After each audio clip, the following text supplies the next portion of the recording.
Alright guys, welcome to your 13th XHTML and CSS tutorial. In this tutorial, we're going to be covering something called a Colspan.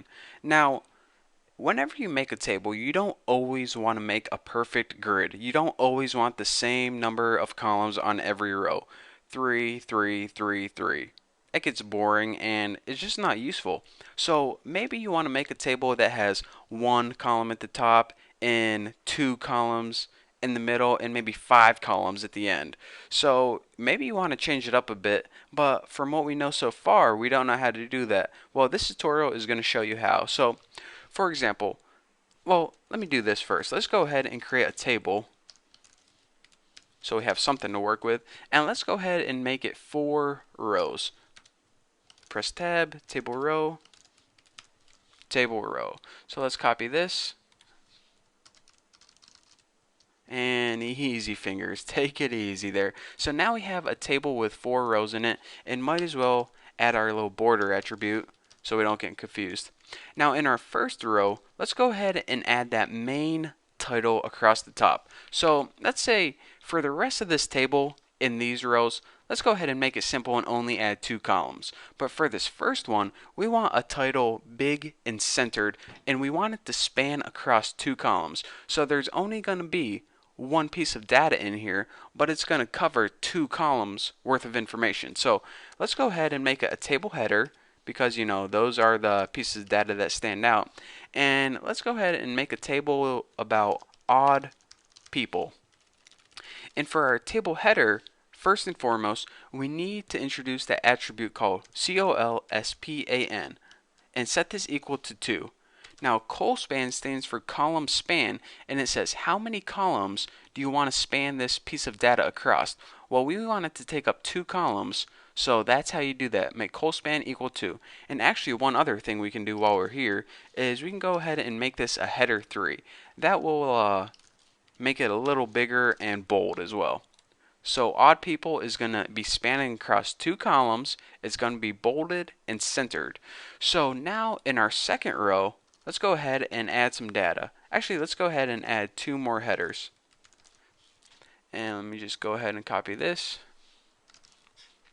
So the first column is going to be the type of people I find odd, and the second column is going to be the reason I find them odd. So in our third row, let's go ahead and start populating the table with some data.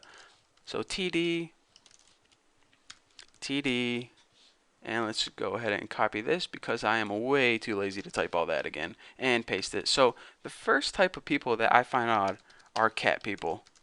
And the reason I find them odd, let's just write something like 7 cats is just too many. Because seriously, people, anything over like 3, then you're kind of pushing the limit there. So just take it easy and back off. You don't need that many cats. Trust me, they want the attention, not company. So let's go ahead and copy this right here, and in our last row, paste this, and let's find another type of people. Let me think.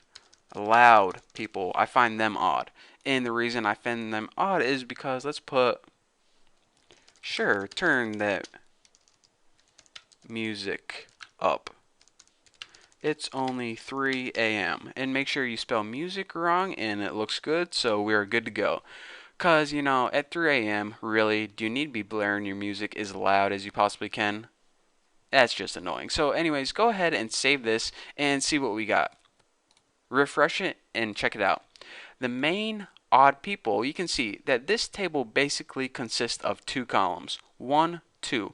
But this main one right here, we told it to Colspan 2, if you remember right there. So what this did is it took this piece of data and it spanned it across 2 columns. 1 column and 2 column.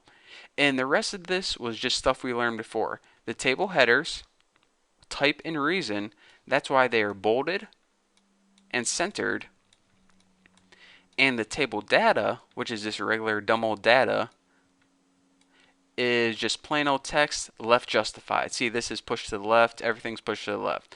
So that is how you make, this is a pretty organized looking table. It's a lot easier to read than, if you didn't use Colspan or didn't bold anything. So anyways, that's a useful table. So if you ever are wondering, hey, I wonder what type of people Bucky finds odd, you can go back to this and use it as a reference. So anyways, thank you guys for watching. Don't forget to subscribe, and I will see you guys later.